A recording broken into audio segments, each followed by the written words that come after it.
আসসালামু আলাইকুম। আপনারা অনেকে পানির সেটআপটা দেখতে চাইছেন। এই যে আমাদের পানির সেটআপ আমি উঠে দেখাচ্ছি। এই যে আমাদের একটা ড্রাম, এটা 125 লিটারের একটা ড্রাম। আর আমাদের এই যে এটা 125 লিটার, দুটাতে মোটামুটি 250 লিটার আমাদের পানি ধরে। আমরা একটা ড্রাম ইউজ করলে আরেকটা ড্রাম পানি দিয়ে রিফিল করে রাখি।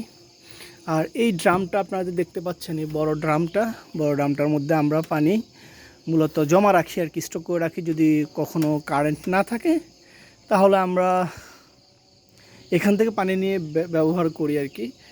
এই যে আমাদের ড্রাম সেটআপটা, আর আপনাদেরকে আমি সেটআপটা দেখাচ্ছি। এটা হচ্ছে যে এটা এই যে আপনারা দেখতে পাচ্ছেন, এটা হচ্ছে যে পুরো খামারের পানি অন অফ করার মেন সুইচ এটা। আর এটা হচ্ছে এখানে দেখাই। আর এটা মূলত হচ্ছে যে মেইন যে টাঙ্কি যেটা আছে, পানি রিজার্ভ থাকে, এই টাঙ্কির লাইন এটা অন অফ সুইচ এটা। আর এই যে এইটা দেখতেছেন, এটা হচ্ছে যে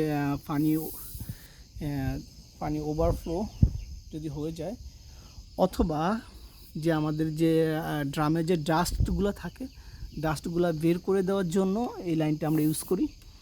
আর এই যে এখানে আরেকটা ড্রামের এটা হচ্ছে লাইন। আমরা চাইলে আলাদা আলাদা করে প্রত্যেকটা ড্রাম অন অফ করতে পারি, কন্ট্রোল করতে পারি। আমাদের এখানে সিস্টেম আছে। আর এই দিক দিয়ে ড্রাম থেকে পানি বের হয়ে সোজা লাইন দিয়ে চলে যায় মেন লাইনে। এখানে লাইন 3টা। যেহেতু আমাদের ডিঙ্কারের সেটআপ আমরা 3 লাইনে দিছি। এই যে মেন এখান থেকে এখানে এসে 3টা লাইন ভাগ হয়েছে। এইটা হচ্ছে একটা লাইন, এখান দিয়ে সোজা এখানে একটা লাইন গেছে, আর এই যে একটা লাইন, টোটালি আমাদের 3টা লাইন। তো এই হচ্ছে আমাদের সেটআপ সিস্টেম। আর ঠিক আছে, ভালো থাকবেন। আসসালামু আলাইকুম।